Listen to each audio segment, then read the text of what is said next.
Welcome back. I'm Uday Pratap Singh. You're joining us on NewsX. While Prime Minister's summit with the Nordic nations is the biggest news story of the day, something else coming in from the Prime Minister's visit has also gone viral. Heli Ling, a woman who claims to be a journalist in Norway, has put out this tweet in which she seems to be heckling the Indian Prime Minister when he exits the stage after delivering the joint statement with the Norwegian head of state. Her tweet reads, Prime Minister of India, Narendra Modi, would not take my question. I was not expecting him to. Norway is the #1 spot on the World Press Freedom Index. India is at 157th, competing with Palestine, Emirates and Cuba. It is our job to question the powers we cooperate with. A post on X soon was shared by India's opposition leaders questioning the PM on not taking questions during a joint statement. The Indian Embassy in Norway responded to her, informing her that the press conference is going to be held at 9:30 p.m. The woman then tried to do something similar at the press conference but was given back in style by India's senior diplomat CB George. Listening.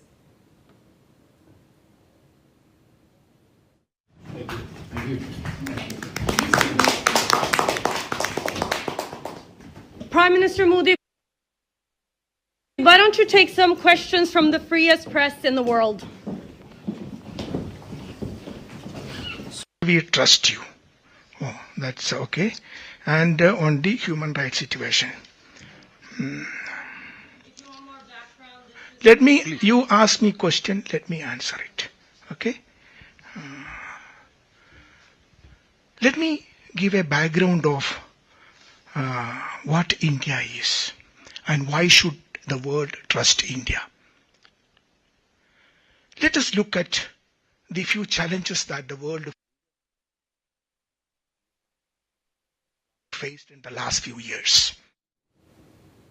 Was a big challenge the world faced. And how do you test the trust on a country? One, what is a country? A country today has 4 elements. One,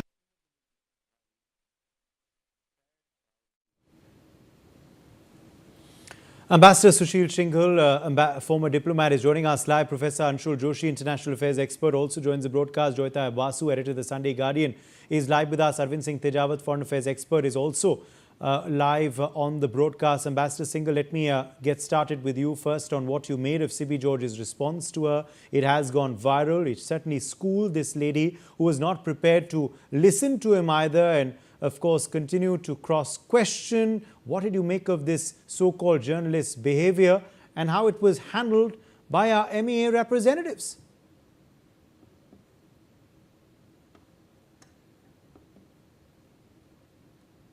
Ambassador Singhal, can you hear me?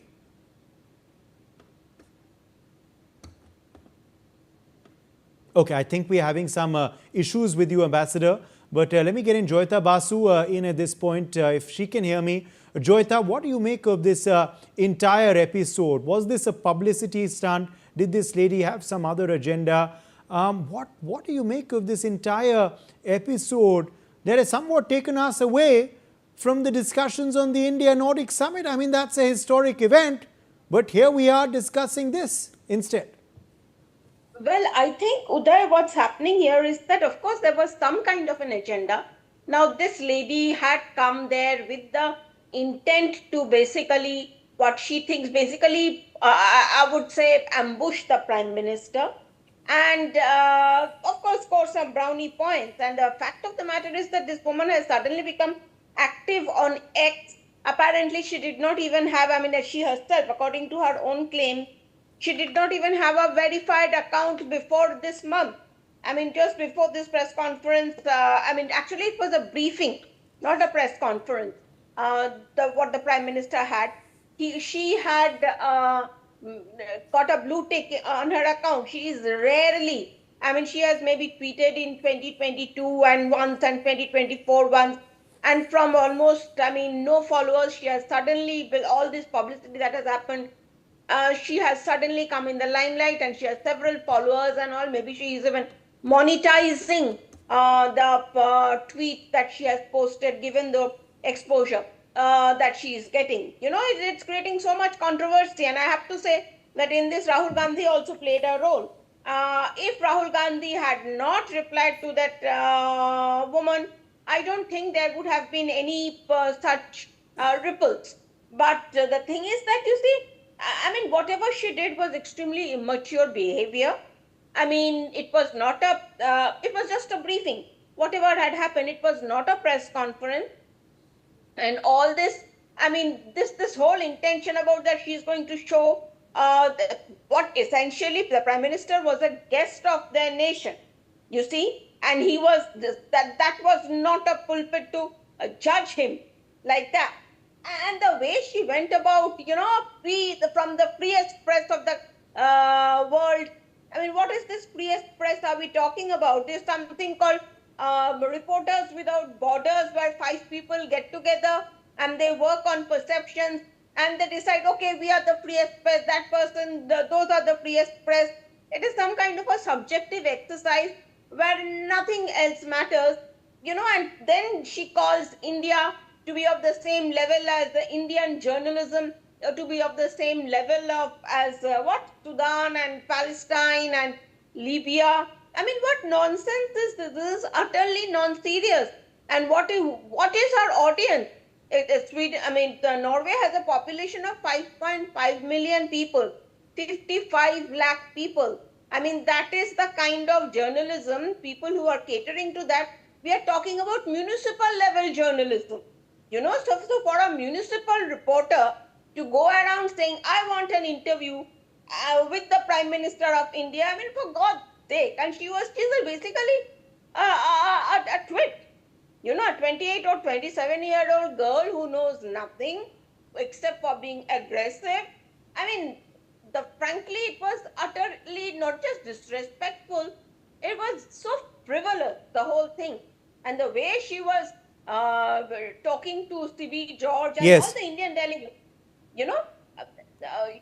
answer to me first. You have to answer to me. What is this? Yes. What happened to common decency? Absolutely. And this is of course extremely unbecoming. But this shows, of course, how the foreign media, some of them have become, Professor Anshul Joshi. They want to do this kind of biased coverage on India. They want to just look at us with those checkered glasses, which they refuse to take off. And here is another living example of that. Again, it's the same sort of, lecturing or attempts to do that on press freedom, on human rights, but they don't look inwards.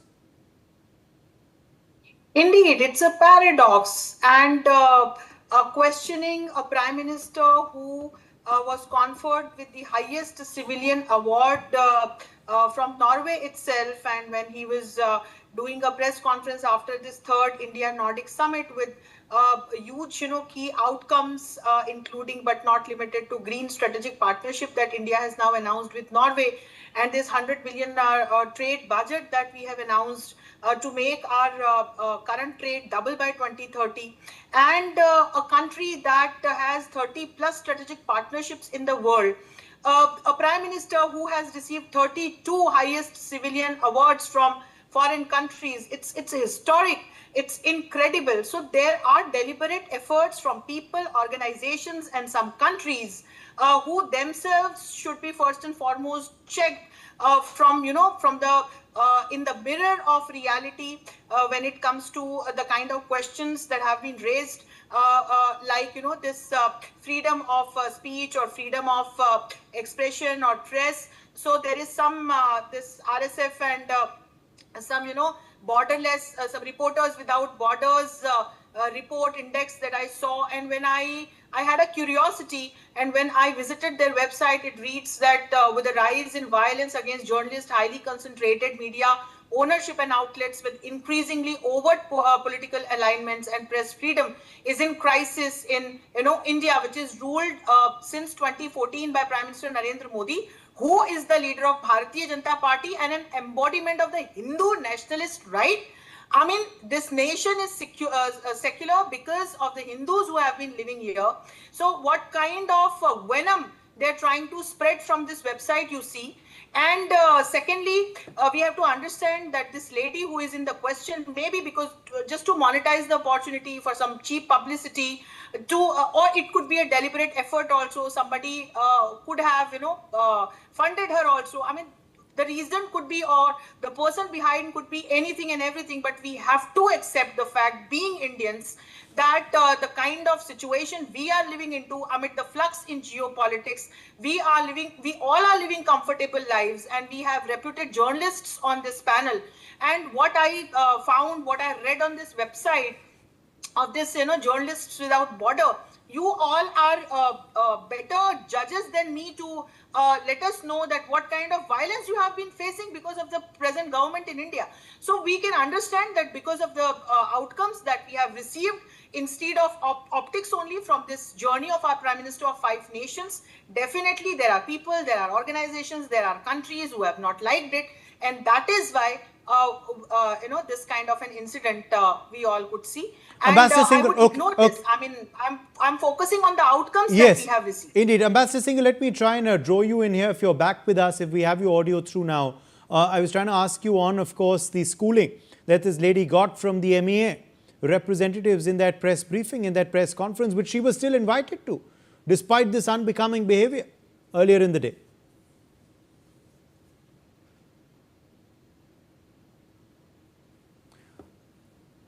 I think we still don't have you, unfortunately, Ambassador Singhal. Okay, Arvind Singh Tejawat is also still with us. Arvind Singh Tejawat, how should this be responded to? Is it time to take on these haters directly, as CB George, of course, has done, by answering threadbare what she asked, by not losing our cool, but countering them, rebutting them, and, setting the agenda right in its place? I mean, should India be trusted by Norway? I mean, come on, what was she trying to ask and get at? Thank you very much, Uday Sahab. But just think for a moment. Suppose the Modi Sahab is not there, and President PM Nehru is addressing the same journalist. Then do you think that there will be the same reaction? Or maybe some other the Indian president like K.R. Narayanan or many other, I can name, there are several who really have a, but of course, I, till some extent, I will be agreed with you that there might be some agenda, and it is not supposed to be that what the journalist did with the PM Modi, because Modi Saab is representing the whole country. But in other hand, we need to learn that what is the situation of press freedom here in India. We must learn, even you and many other journalists have broken their cameras in front of the police headquarters when we people were reporting the several incidents here in the India. Do you think that the same situation may happen in any Euro-American countries? And we were talking about the secularism. Of course, this is very much true that the United States and United Kingdom both are the religious country. The Catholic is the state religion, and Protestant is the America's state religion. India is a secular country, but in real, we know that the communal practices and the secularism in practice, the situation may differ, and maybe... No, but who has even come up with these press freedom indexes? I mean, what a random press freedom index that is being referred to by her like it's some sort of gospel truth, Arvind Tejawat. Do you believe it? You tell me. That might be question, Uday Sahab, but here we need to be honest enough. Joyita Basu, respond to that. Joyita Basu, respond to that. Arvind Singh Tejawat raising questions on freedom as well, and on religious as well. He's saying she has a point. You believe, Arvind, she has a point? I think that is the most ridiculous, and I'm going to say it on national TV. I think that is, being an Indian, given that the co-panelist's name is an Indian name, so I'm guessing he is an Indian. Either national or not, I do not know. But I think that is the most ridiculous thing that I've heard in my life. Do we ourselves consider ourselves, we as journalists, to consider us to be, to be the level of Libya and all. And I think overnight we were dropped from 80 to 147 or something like that. This country is so diverse. Even if he is going to talk about political journalism that happens, the political influence, go to the states and see the kind of influence that the states exercise over there. They tear apart Mr. Modi. They tear apart his government. So if you are going to talk about that, take all these things also into account. And people can go and say anything. Aberrations happen always, mistakes always, some kind of thing happen. Now go to America. Go to America and see the state of their press. Either you are MAGA or you are Democrat. And the kind of that I would say slanted, one-sided coverage that these people do, they are black spot on the name of press freedom. And the minute they start reporting about India, the kind of lies that they are coming out with, that's the worst thing that can happen to press. Just because they have white skin, yeah, I'm going to say this, just because they have white skin, we do not have to be intimidated, and we do not have to feel intimidated and say, oh, we are such bad people. Let us not become brown sepoys over here. Just because she's white and she's from Europe, why do you believe what she says?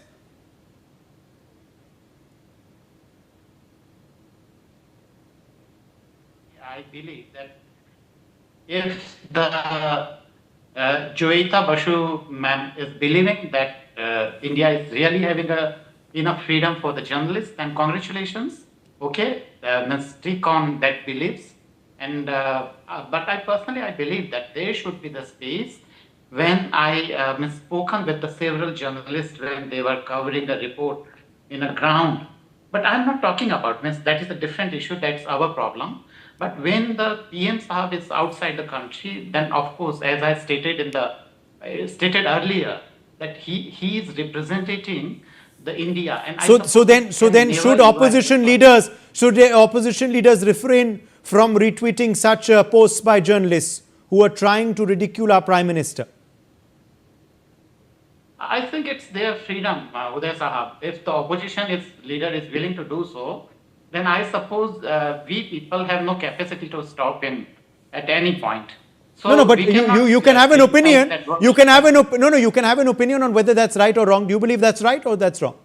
What is your personal opinion? I think it's not right. I believe that it's not right. Yes. Because actually he did it for the political mileage only. But at the same time, we need to be critical enough when the lots of institutions are questioned. So we need to be at least honest enough. At least we need to carry academic honesty, and we should not be as much aggressive. We need to be a little bit, which can be the logic at least can be handled out. Professor Anshul Joshi, yes. And at the end of the day, of course, the arguments are the same. They don't change. The human rights, press freedom, religious freedom. This is the same, arguments that will be made. They won't look what's happening inwards. We all are seeing the burqa bans in certain countries of Europe. We're all seeing the kind of hate that is being spewed in the US as well. That won't be spoken about. But here everyone wants to concentrate on falsehoods and false stories. You are absolutely right, and let me add some facts with whatever academic maturity I have. Some quotes and facts on this so-called World Press Freedom Index and this Reporters Without Borders. So a former Singaporean PM has called this entire index a subjective and biased measure which is computed through the prism of Western liberals. Then there are organizations or chairs like SAB UNESCO Chair of Media and Democracy at Rhodes University has stated the Freedom of the Press Index has a neoliberal predisposition towards any state as a predatory, always encroaching on media freedom and independence. And also we need to understand when we look at this entire world of media, it's a comprehensive aggregate term. So here what they have tried to compress dynamic, diversified range of different media platforms into a single variable. So with a single variable, when you try to create, you generate a hypothesis and you know the conclusion, and with that known conclusion, when you try to prove it, then such kind of results come out wherein countries wherein actually media faces serious issues, problems, democracy faces serious issues, women face serious issues, those problems are not quoted, taken into the considerations. But a secular country like India, wherein people coming from diversified array of societies, culture, they enjoy their life every day. They are like, seen from a biased reflection. And that's where we have to understand all these countries of different classes and masses, they have different types of media platforms, they have different outlets, different types of people. So we need to understand with the same yardstick. You cannot judge them all. And you are absolutely right. Then we also need to go to countries like Iran, wherein women have been on road since years. Yes. To have that, freedom of expression. But why is this superiority complex still there in the West, in some quarters, Joyita? Of course, it's not there in all, but it is still there in some quarters. Uday, if you have noticed something, this particular woman is totally silent when it comes to China. In fact, her timeline, I've been, it is there, the buzz is there on X that she is so, praising China everywhere. So basically, and what about China's freedom of press? Does China has any press at all? And try to, so how come she will not ask China these questions? So, you see, the problem is, some of these, these are small countries, inconsequential. Okay, they are white-skinned, they belong to the first world. There are several reasons of history behind that. But, and that ego comes from there. That feeling of superiority comes from there. This is that thing that they have, we have to teach the global south. If you have seen one of the cartoons that one of the Norwegian supposedly serious newspapers has come out with about the Prime Minister's visit, is the Prime Minister as a snake charmer. So you see, these images that they have, they are kind of, this is that sense of superiority. But the fact of the matter is that all these issues, the way they react to countries like India, all these things, they basically show their ignorance. They're totally ignorant about India. It's a deadly combination of ignorance about superiority and, I would say, even stupidity. So these three are deadly concoction, and then you get products like whatever this woman is called. All right. Okay. Let me, in fact, quickly also take that back to Ambassador Singhal, if he's finally there with us. Ambassador Singhal, can you hear me now? I guess. Okay. Yes. Okay. I can hear you now. I hope you can hear me. yeah. I guess this is going to be your first and last comment on the show. But yes, I would like your take as well on, of course, the response of the MEA there and your overall response as well to this entire episode. Well, this what has happened is not the first time, and it's happening repeatedly for the last few years, because the Western countries, these small countries as you referred, are finding it very difficult to reconcile with India's rights. And when these journalists, start questioning about India and its capabilities, clearly shows their ignorance, first of all. And, our foreign minister, EM, has faced these kind of questions regularly. And first of all, I could not understand her question. What she was saying was that, how do we trust you? And then she said, you don't have, human rights, press freedom, but she was not able to come out with any example, any, issue, and then expected Secretary West to give answers, a specific answer. There was no question. We're not asking, we are not looking for her vote of confidence, first of all.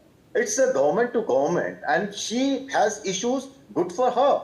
And she should visit India and see what reality is, first of all. So, and they are all very biased, as it's already come out in discussions. So I will not go into the detail, because the Western media always try to project India still as if we are 100 years back. And still they want to treat us like a colony, and they can lecture us. If you remember, in 2003, India stopped these AIDS programs from these countries for the same reason, because they wanted to lecture and dictate our policies, and government of India said, thank you very much, we don't need your aid. And after that, they all shut up, at the government level I'm talking. So it has been a stereotype which is going on. Okay. And what Secretary West has clarified, he gave of course, a very long answer. Yes. I mean, she didn't deserve that kind of, explanation in my view. It was a simple, there could have been a simple answer, but I could see that, he got very agitated because the way she was heckling him, and everybody is a human being. So, but the point is, these are very biased opinion, because in Norway itself, Absolutely. kind of policies and kind of things are happening. They don't want to take any, Yes. refugees. Okay, at this point moment, taken. I'm because afraid of I've the- run completely out of time. I'm going to have to leave it at that. My thanks to all of our guests for joining us on this discussion. We're slipping into a very short break. We're going to come back on the other side with lots more news and analysis. Don't go anywhere.